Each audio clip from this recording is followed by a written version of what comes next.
Washington, D.C., un día cualquiera de primavera.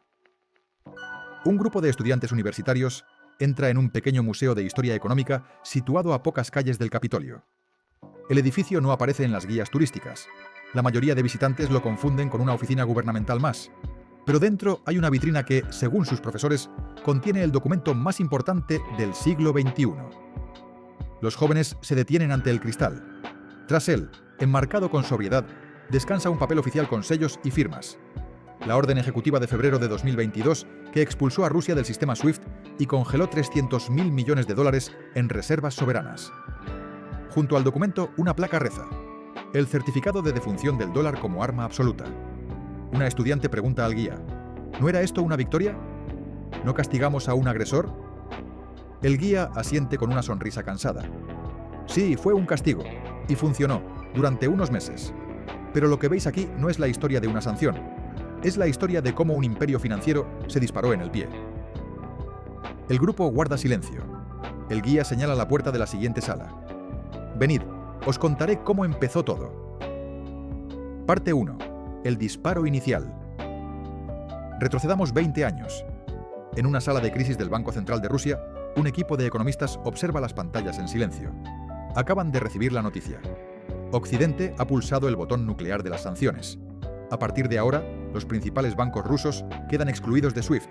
Además, $300.000 millones en reservas depositadas en instituciones occidentales han sido congelados de un plumazo. En Moscú, el rublo se desploma un 30% en 48 horas. Los ciudadanos hacen cola ante los cajeros. Las bolsas cierran para evitar un colapso total. En Washington y Bruselas, los titulares celebran el golpe maestro. Rusia quedará aislada. Su economía se hundirá. Putin tendrá que retirarse de Ucrania o enfrentar una revuelta interna. Pero a 8.000 kilómetros de distancia, en una discreta oficina de Pekín, un tecnócrata chino lee las mismas noticias con una expresión muy distinta. No hay pánico en su rostro. Hay satisfacción. Sabe que el sistema de pagos interbancarios transfronterizos que su país lleva años desarrollando acaba de recibir el mayor impulso de su historia. Toma el teléfono y marca un número interno. Acelerad CIPS, dice simplemente. Rusia nos necesita, y pronto también nos necesitarán muchos otros. Este es el momento en que la historia se bifurcó. Lo que Occidente presentó como un triunfo, la exclusión de un enemigo, fue en realidad el disparo de salida hacia un mundo donde el dólar ya no reina solo. Para entender por qué, primero debemos comprender qué es exactamente SWIFT y por qué su control equivalía a controlar las venas del comercio mundial. Hay un malentendido común que conviene despejar desde el principio. SWIFT no es un banco, no guarda dinero, no transfiere fondos. SWIFT es, en esencia, el WhatsApp de los bancos, un sistema de mensajería segura que permite a las entidades financieras comunicarse entre sí para ordenar y confirmar transacciones. Imaginemos que un importador español quiere pagar 1 millón de euros a un proveedor japonés. El banco español necesita enviar un mensaje al banco japonés diciendo: autorizo la transferencia de 1 millón de euros a la cuenta X. Ese mensaje viaja por SWIFT. El dinero real se mueve después, a través de una red de bancos corresponsales. Pero sin el mensaje previo, la operación no puede ejecutarse.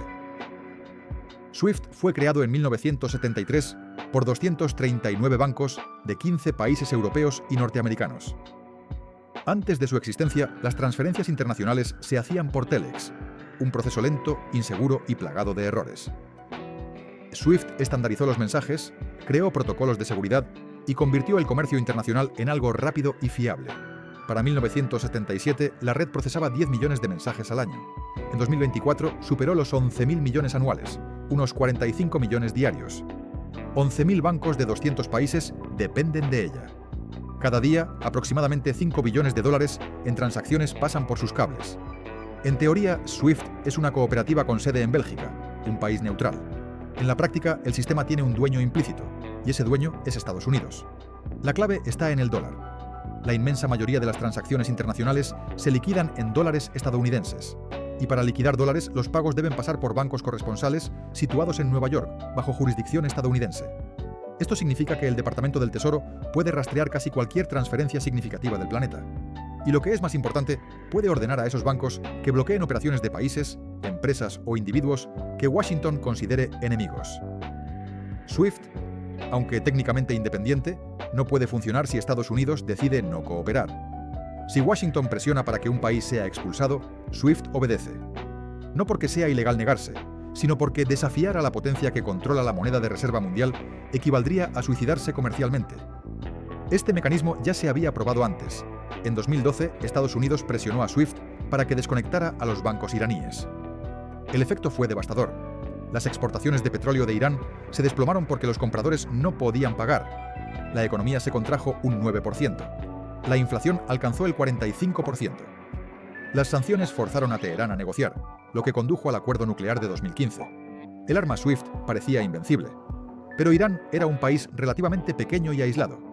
Rusia, en cambio, era la 11ª economía del mundo, un exportador masivo de energía, una potencia nuclear y un miembro permanente del Consejo de Seguridad de la ONU. Excluir a Rusia de SWIFT no era un bisturí quirúrgico, era una bomba termonuclear financiera. Y las bombas, cuando explotan, no distinguen entre amigos y enemigos. Las primeras semanas tras la exclusión parecieron confirmar las predicciones occidentales. El rublo se hundió. Las reservas congeladas dejaron al Banco Central ruso sin munición para defender la moneda. Los analistas de Wall Street calculaban que la economía rusa se contraería entre un 10 y un 15% en 2022. Algunos hablaban de colapso total, pero entonces ocurrió algo inesperado. El Banco Central de Rusia subió los tipos de interés al 20%, deteniendo la hemorragia del rublo. Putin exigió que los países europeos pagaran el gas en rublos, creando demanda artificial para la moneda.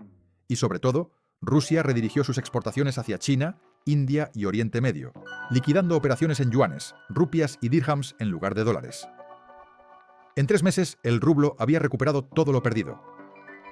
A finales de 2022, la economía rusa apenas se había contraído un 2%, muy lejos del apocalipsis anunciado. En 2023, el PIB ruso creció un 3,6%, más rápido que el de Alemania o Reino Unido. El arma nuclear financiera había explotado, sí, pero el objetivo seguía en pie. Y aquí es donde la historia se vuelve verdaderamente inquietante. Porque el daño real no fue a Rusia. El daño real fue al propio sistema que Occidente controlaba. Imaginemos que eres el ministro de Finanzas de un país que no está en guerra con nadie, pero que tampoco es un aliado incondicional de Washington. Puede ser Brasil, India, Indonesia, Arabia Saudí, Sudáfrica o Turquía. Ves lo que ha pasado con Rusia y te haces una pregunta incómoda. Si mañana tengo una disputa con Estados Unidos, por comercio, por política exterior, por cualquier cosa, ¿pueden congelar mis reservas con un decreto ejecutivo? ¿Pueden cortarme de SWIFT y estrangular mi economía? La respuesta tras febrero de 2022 es inequívoca. Sí, pueden. El precedente está sentado. 300.000 millones de dólares de un Estado soberano fueron confiscados sin juicio, sin proceso legal, sin recurso posible. Si le pasó a Rusia, le puede pasar a cualquiera.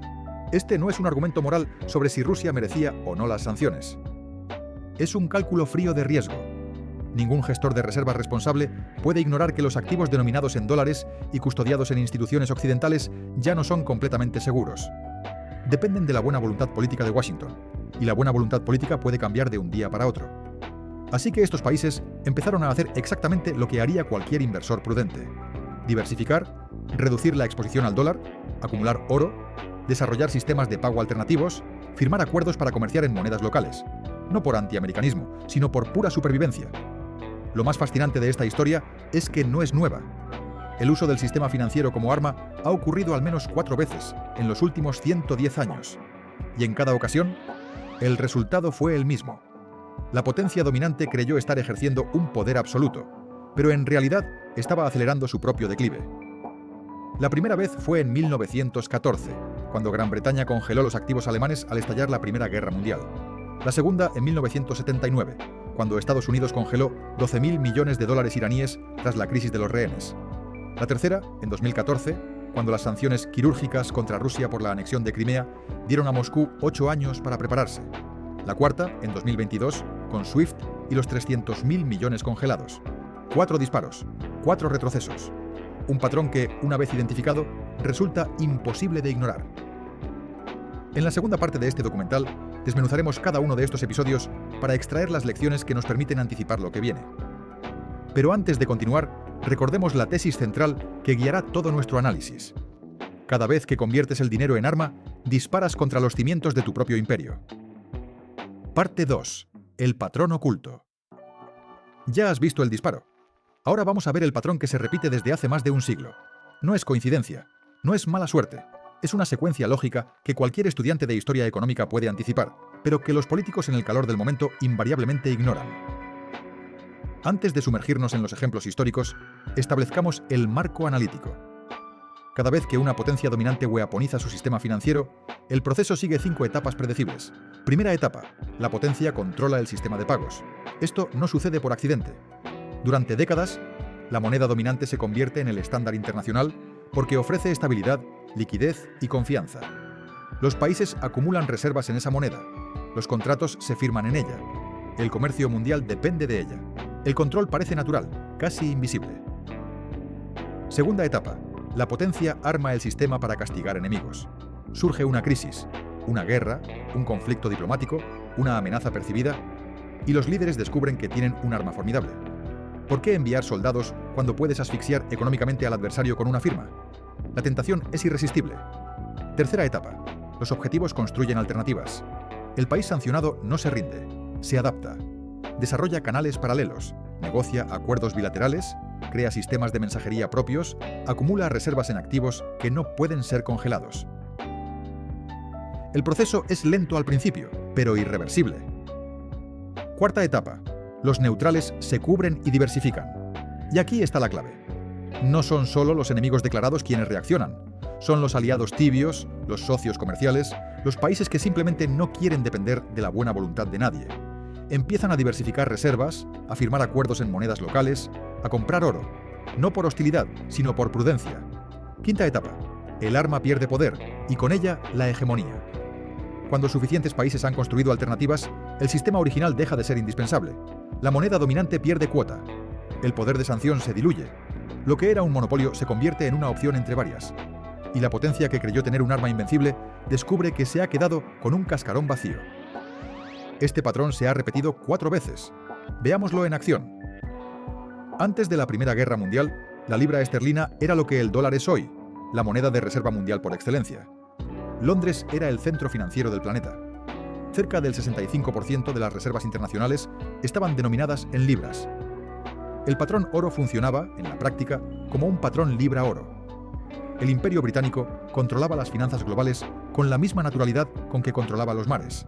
Cuando estalló la guerra en agosto de 1914, el Parlamento aprobó la Trading with the Enemy Act, una ley que permitía al gobierno congelar y confiscar los activos de ciudadanos y empresas de países enemigos. Gran Bretaña incautó negocios alemanes, cuentas bancarias, barcos y propiedades en todo su imperio. Fue una medida sin precedentes. Hasta entonces, las finanzas internacionales habían permanecido relativamente al margen de los conflictos bélicos. Los beligerantes luchaban en los campos de batalla, pero respetaban los contratos comerciales. Gran Bretaña rompió esa norma. El efecto inmediato fue devastador para Alemania. Pero los países neutrales, Suiza, los Países Bajos, Suecia, Estados Unidos antes de entrar en la guerra, Argentina, España, tomaron nota. Si Gran Bretaña podía confiscar activos alemanes, podía confiscarlos de cualquiera en cualquier conflicto futuro. El dinero depositado en Londres ya no era seguro, a menos que Londres aprobara tu política exterior. Tras la guerra, estos países empezaron a diversificar. Aumentaron sus reservas de oro físico, que no podía ser congelado con un decreto. Abrieron cuentas en Nueva York, París y otros centros financieros. La City de Londres seguía siendo importante, pero ya no era indispensable. Estados Unidos fue el gran beneficiado. Los bancos neoyorquinos absorbieron negocio que antes iba a Londres. Para 1920, Estados Unidos poseía más reservas de oro que Gran Bretaña. Para 1925, Nueva York rivalizaba con Londres como centro financiero. Y en 1944, en la conferencia de Bretton Woods, el dólar reemplazó formalmente a la libra como moneda de reserva mundial. 30 años. Eso fue lo que tardó Gran Bretaña en pasar de potencia financiera hegemónica a potencia secundaria. La guerra y los errores económicos posteriores aceleraron el proceso, pero la semilla se plantó en 1914, cuando Londres decidió que el sistema financiero era un arma legítima. Seguimos con otro ejemplo. El 4 de noviembre de 1979, estudiantes iraníes asaltaron la embajada estadounidense en Teherán y tomaron como rehenes a 52 diplomáticos. 10 días después, el presidente Carter firmó una orden ejecutiva congelando todos los activos iraníes en bancos estadounidenses, unos 12.000 millones de dólares de la época, incluyendo 8.000 millones en depósitos bancarios y 4.000 millones en otros activos. Era la mayor congelación de activos de la historia hasta ese momento. La justificación parecía inobjetable. Irán había violado el derecho internacional al secuestrar diplomáticos. Estados Unidos defendía a sus ciudadanos y presionaba para su liberación. El mensaje era claro. Si atacas intereses estadounidenses, perderás acceso a tus propios fondos. Pero el mensaje que recibió el resto del mundo fue diferente. Los países de la OPEP, los estados del Golfo, las naciones exportadoras de materias primas que habían acumulado enormes reservas en dólares durante la década de los 70, de repente comprendieron que esas reservas podían desaparecer con una llamada telefónica desde la Casa Blanca. Tu riqueza soberana no era soberana si estaba depositada en Nueva York. Durante los años 80, los países de la OPEP comenzaron a diversificar. Redujeron el peso del dólar en sus reservas del 85% en 1977 a aproximadamente el 71% en 1991. Aumentaron posiciones en marcos alemanes, yenes japoneses y oro físico. Establecieron cuentas en Londres, Zúrich y Singapur para evitar la concentración excesiva en Nueva York. Arabia Saudí, Kuwait y los Emiratos Árabes Unidos redujeron sus tenencias de bonos del Tesoro estadounidense. La congelación funcionó tácticamente. Los rehenes fueron liberados en enero de 1981, en parte debido a la presión económica. Pero estratégicamente, la congelación enseñó al mundo que las reservas en dólares podían ser weaponizadas. Cada país entendió que necesitaba diversificar. Estados Unidos ganó palanca sobre Irán, pero perdió confianza de todos los demás. Otro ejemplo más. Cuando Rusia anexionó Crimea en marzo de 2014, Occidente impuso sanciones dirigidas. Funcionarios rusos fueron vetados del sistema financiero estadounidense. Algunos bancos enfrentaron restricciones, pero Rusia no fue excluida de SWIFT. Las sanciones fueron calibradas para señalar desaprobación sin forzar a Moscú a construir alternativas completas. Este fue el peor error posible. Le dio a Rusia 8 años para prepararse. Entre 2014 y 2022, Rusia redujo sistemáticamente su dependencia del dólar. Vendió casi toda su cartera de bonos del Tesoro estadounidense. De 130.000 millones de dólares, en 2013 pasó a menos de 2.000 millones en 2020. Duplicó sus reservas de oro, de 1.000 toneladas en 2014 a 2.300 toneladas en 2022. Desarrolló SPFS, el Sistema para la Transferencia de Mensajes Financieros, su propia versión doméstica de SWIFT. Negoció acuerdos comerciales con China, India y otros países que permitían pagos en rublos, yuanes o rupias en lugar de dólares. Putin lo dijo abiertamente en múltiples discursos entre 2014 y 2022. Rusia estaba reduciendo su exposición al dólar porque las reservas en dólares no eran seguras. Estados Unidos, afirmó, usaba el dólar como arma, y Rusia necesitaba independencia. Los analistas occidentales descartaron esto como fanfarronería.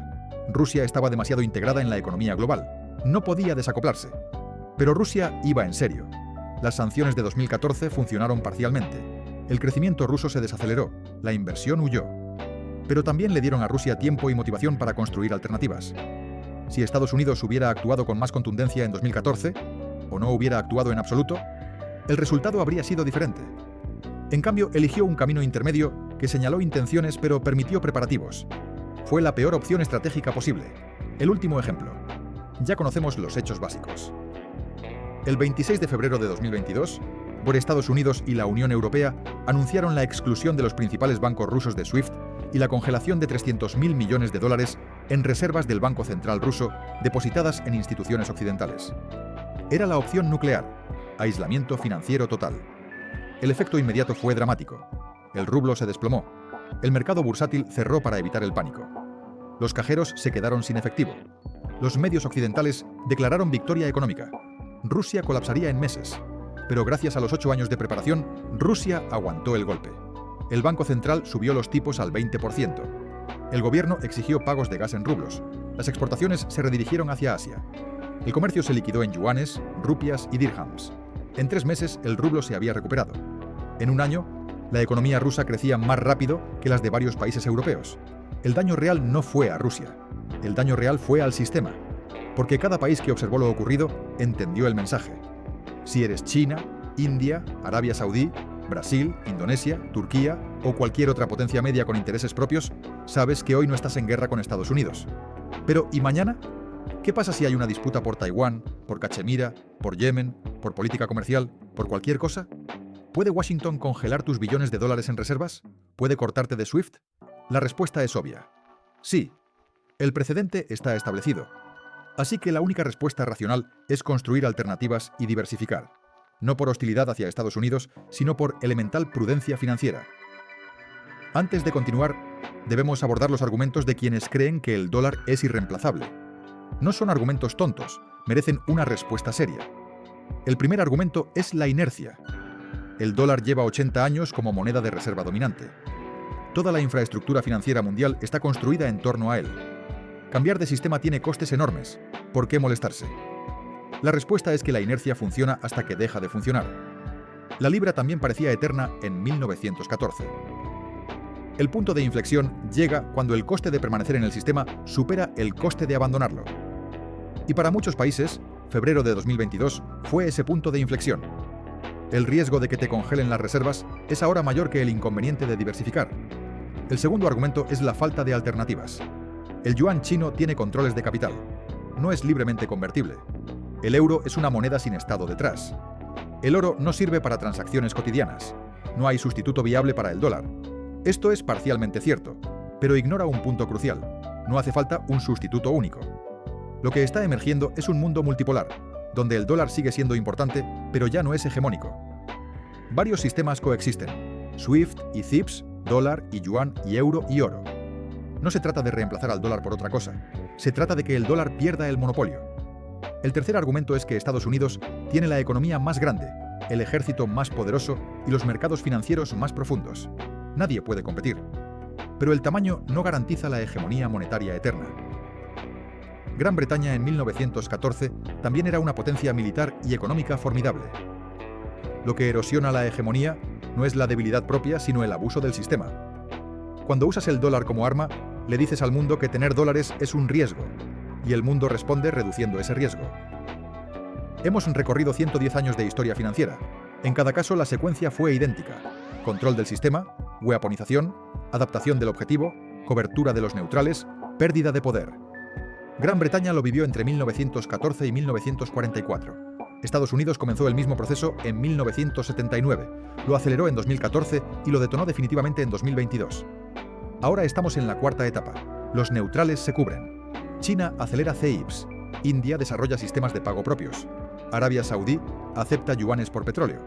Los bancos centrales de medio mundo compran oro a un ritmo récord. Las piezas se están moviendo. La quinta etapa, la pérdida definitiva de la hegemonía, aún no ha llegado. Pero el reloj está corriendo. En la tercera y última parte de este documental, examinaremos los datos que muestran cuán avanzado está el proceso, estimaremos la línea temporal y analizaremos quién gana, quién pierde y qué significa todo esto para la gente común. Antes de entrar en la cuenta atrás hacia el mundo post-dólar, te voy a pedir algo muy simple. Si hasta aquí este análisis te ha hecho ver el sistema financiero con otros ojos, apoya este proyecto dejando un like y suscribiéndote a Finark. Y dime en comentarios una cosa: ¿crees que tu país está preparado para un mundo donde el dólar ya no manda solo o sigue actuando como si nada fuera a cambiar? Tu respuesta es parte de esta historia. Parte 3. Cuenta atrás hacia el mundo post-dólar. Llegamos a la pregunta que todos se hacen: ¿cuánto tiempo le queda al dólar como rey del sistema? No estamos hablando de su desaparición. El dólar seguirá existiendo y siendo importante, sino de su hegemonía, de ese estatus especial que permite a Estados Unidos imprimir dinero para pagar déficits, imponer sanciones que funcionan y vivir por encima de sus posibilidades. Eso es lo que está en juego, y los datos sugieren que la cuenta atrás ya ha comenzado. Empecemos por las reservas de los bancos centrales. En 1999, el dólar representaba aproximadamente el 71% de las reservas mundiales. En 2024, esa cifra ha caído al 58%, 13 puntos porcentuales en 25 años. Puede parecer lento, pero estamos hablando de billones de dólares que han salido del sistema. Más llamativo aún es el ritmo reciente.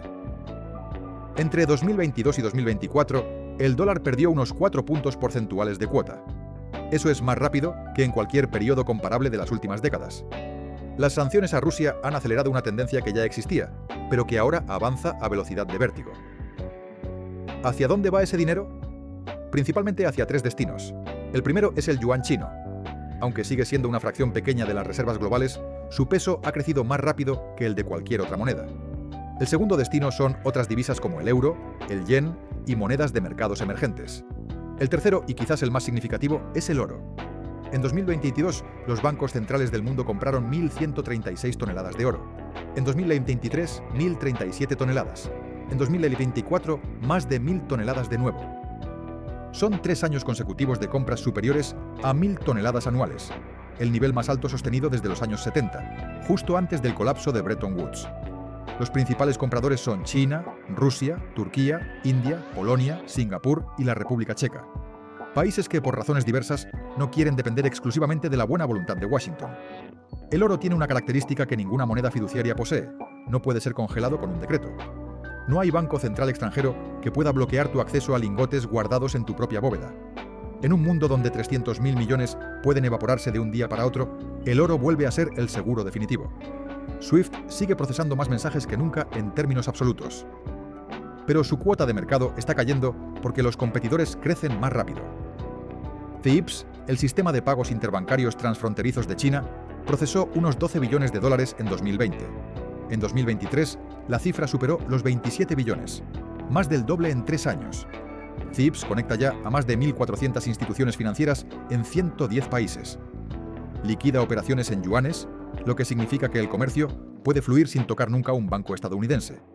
SPFS, el sistema ruso, procesa unos 2 millones de mensajes diarios en el ámbito doméstico y se ha expandido a socios comerciales clave. El UPI de India, diseñado originalmente para pagos domésticos, está creciendo en volumen transfronterizo y ya procesa miles de millones de transacciones anuales.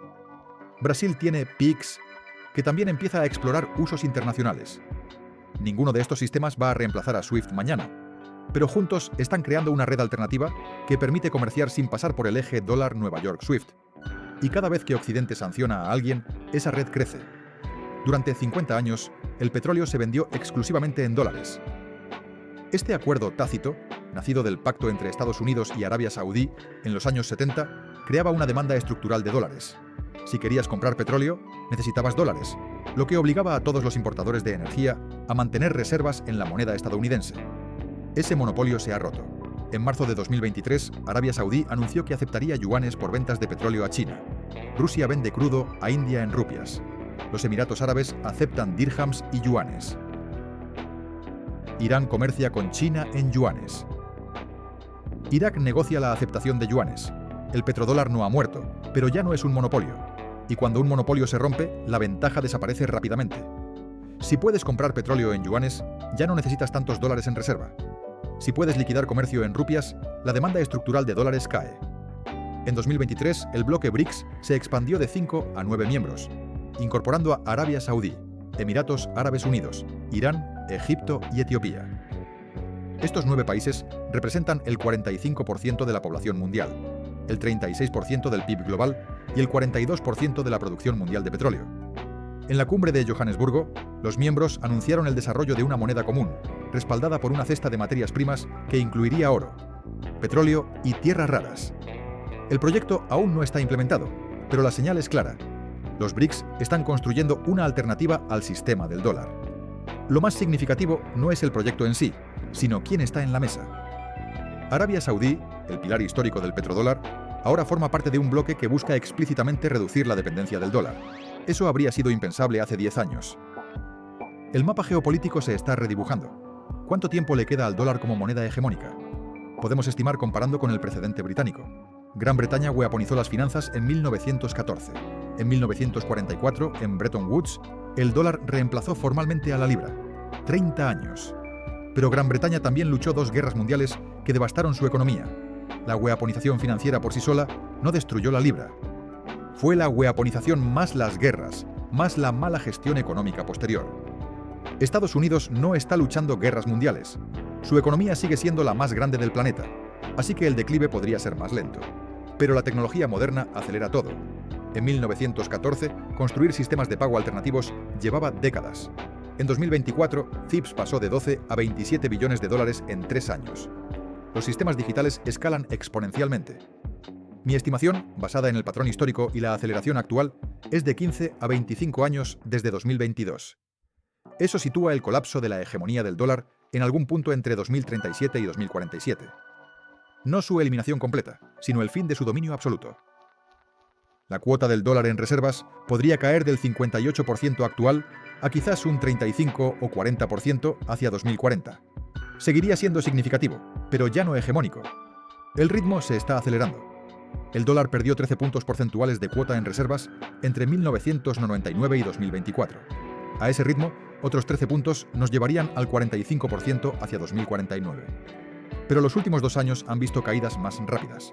Si la aceleración continúa, podríamos alcanzar el 45% hacia 2035. La horquilla es de 10 a 25 años, no siglos, no generaciones, 1 o 2 décadas. China es el beneficiario obvio. Es la segunda economía mundial, la mayor base manufacturera, el mayor volumen comercial y cada vez más una moneda de reserva emergente. CIPS es el SWIFT de China. El yuan está ganando terreno. Las reservas de oro chinas son enormes. A medida que el dólar decline, el yuan ascenderá. China no necesita derrotar militarmente a Estados Unidos. Solo necesita esperar a que el dólar colapse bajo sus propias contradicciones, aceleradas por la weaponización estadounidense. Rusia gana estratégicamente. Su economía es más pequeña que la de China, pero demostró que se puede sobrevivir a la exclusión de SWIFT. Este efecto demostración es crucial. Cada país que temía el poder financiero estadounidense ahora sabe que hay alternativa, y Rusia ha fortalecido lazos con China, India, Irán y otros. Ya no está aislada. Es el centro de un bloque alternativo. Los países BRICS ganan autonomía. Brasil, India, Sudáfrica y los nuevos miembros se benefician de un sistema monetario multipolar. Ganan poder de negociación. Pueden jugar a Estados Unidos, China y la Unión Europea unos contra otros. Ya no están atrapados en la dependencia del dólar. El oro gana como activo refugio. Cuando los países pierden confianza en las monedas fiduciarias, compran oro. Las compras de bancos centrales están en máximos de 50 años. Estados Unidos pierde la hegemonía. No inmediatamente, no catastróficamente, pero gradual e irreversiblemente. El estatus de moneda de reserva es la base del poder estadounidense. Permite déficits ilimitados. Permite sanciones que funcionan. Permite vivir por encima de los medios propios. A medida que la dominancia del dólar se desvanezca, todas estas ventajas desaparecerán. Estados Unidos deberá equilibrar su presupuesto. El ejército se volverá menos financiable, sin endeudamiento ilimitado. El nivel de vida caerá en términos relativos al resto del mundo. Esto no significa que Estados Unidos se empobrezca. Significa que Estados Unidos se normaliza. Un país grande y rico, pero ya no la hiperpotencia. Un actor importante entre varios, no el árbitro único del sistema. Europa pierde junto con Estados Unidos. Los países europeos se ataron al sistema del dólar. Se unieron a las sanciones contra Rusia. Congelaron reservas rusas. Cortaron a Rusia de SWIFT. Esto alineó a Europa con la política estadounidense, pero también la ató al declive del dólar. El euro podría ser una alternativa al dólar, pero Europa no ha perseguido esa opción agresivamente. En cambio, siguió el liderazgo estadounidense. A medida que el dólar decline, el euro no ascenderá automáticamente. El yuan sí. Europa se vuelve económicamente subordinada tanto a Estados Unidos como a China. SWIFT pierde relevancia. Es una empresa belga, pero se percibe como una herramienta occidental. A medida que los países diversifiquen hacia sistemas financieros no occidentales, reducirán el uso de SWIFT. No desaparecerá, pero se convertirá en uno de varios sistemas de mensajería de pagos en lugar del dominante. Los ingresos de SWIFT provienen de comisiones por transacción. A medida que el volumen se desplace hacia CIPS, SPFS y otros sistemas, el modelo de negocio de SWIFT se debilitará. Los tenedores de dólares pierden poder adquisitivo. Cualquiera que posea activos denominados en dólares, bonos del tesoro, cuentas bancarias en dólares, enfrentará devaluación. No hiperinflación, no colapso de un día para otro, sino una inflación persistente del 5 al 10% anual a medida que el dólar pierda poder adquisitivo frente a otras monedas y frente al oro. Un bono del tesoro que paga un 4% de interés, pero pierde un 7% por inflación y devaluación cambiaria es un retorno real negativo. Los inversores huirán hacia otros activos. Esto acelera el declive del dólar. Hasta ahora hemos hablado de bancos centrales, reservas y geopolítica. Pero ¿qué significa todo esto para una familia normal en Madrid, en Ciudad de México, en Buenos Aires, en Miami? Para los estadounidenses significa el fin del almuerzo gratis. Estados Unidos importa más de lo que exporta. El déficit comercial ronda los 800.000 millones de dólares al año. Esto solo es sostenible porque los extranjeros aceptan dólares. Cuando dejen de hacerlo, Estados Unidos deberá exportar más o importar menos. Eso significa menos bienes, precios más altos, nivel de vida más bajo. El hogar estadounidense típico, acostumbrado a productos chinos baratos, petróleo extranjero barato, importaciones baratas en general, enfrentará precios que podrían subir un 20 o 30% en una década a medida que el dólar pierda su estatus de reserva. Para los europeos significa quedar atrapados en medio. Europa depende tanto de la seguridad estadounidense como del comercio con China. A medida que estos dos bloques divergan, las empresas y ciudadanos europeos enfrentarán decisiones incómodas sobre a qué sistema pertenecen. Las sanciones cruzadas podrían fragmentar cadenas de suministro y encarecer productos cotidianos. Para los latinoamericanos significa oportunidades y riesgos. Por un lado, Un mundo multipolar ofrece más opciones. Puedes comerciar con China, con Europa, con Estados Unidos, sin depender exclusivamente de ninguno. Por otro lado, la volatilidad cambiaría, aumentará. Los países con deudas en dólares podrían enfrentar crisis si el dólar oscila bruscamente antes de debilitarse definitivamente. Para los ahorradores de todo el mundo, significa repensar dónde guardar la riqueza. El dólar ha sido durante décadas el refugio seguro por defecto. Eso ya no es tan claro. Diversificar hacia otras monedas, hacia oro, hacia activos reales, puede ser prudente para quien tenga horizontes largos. Volvamos al Museo de Washington donde comenzamos. El guía señala la orden de sanciones de 2022 y dice a los estudiantes: ninguno de los firmantes de este documento sabía lo que estaba haciendo. Creían estar castigando a un agresor. En realidad estaban firmando el principio del fin de su propio dominio financiero. Una estudiante levanta la mano. ¿No había otra opción? ¿Qué deberían haber hecho? El guía se encoge de hombros. Podrían haber mantenido la hegemonía del dólar a través de la fortaleza económica, el libre comercio y sistemas basados en reglas. En cambio, eligieron la weaponización. Congelar activos, cortar SWIFT, usar el dólar como herramienta de coerción. Funcionó tácticamente contra países pequeños como Irán, pero contra Rusia rebotó. Y el rebote fue sistémico. No fue solo Rusia la que abandonó el sistema del dólar, fue medio mundo. El patrón de 5 etapas está completo. Estados Unidos controló SWIFT y el dólar. Estados Unidos los weaponizó contra Rusia. Rusia encontró alternativas. Más de 50 países ahora se cubren. Y el arma está perdiendo poder. Este es el fin de la hegemonía del dólar. No con una explosión, sino con un goteo. No a través de la derrota militar, sino del suicidio financiero. El arma SWIFT funcionó una vez. No volverá a funcionar, porque el mundo aprendió la lección. Construye alternativas, diversifica lejos del dólar, nunca vuelvas a ser vulnerable al poder financiero estadounidense. Si este documental te ha mostrado un patrón que no veías antes, si entiendes que las armas financieras rebotan, si reconoces que la exclusión de SWIFT fue el comienzo del declive del dólar, no su momento de mayor poder, entonces entiendes los próximos 20 años de geopolítica. El dólar declinará, el yuan ascenderá, el mundo será multipolar y Estados Unidos será más débil, no por agresión china, por política estadounidense. Estados Unidos tenía la gallina de los huevos de oro y la estranguló con sanciones. Bienvenidos al mundo post-dólar. Aún no ha llegado, pero está viniendo. La línea temporal está fijada. El patrón es claro. El arma SWIFT fue el detonante. Y dentro de 20 años, los historiadores mirarán hacia atrás, hacia febrero de 2022 y dirán: ahí es cuando terminó la dominancia financiera estadounidense. Solo que entonces no lo sabían. Cada vez que conviertes el dinero en arma, disparas contra los cimientos de tu propio imperio.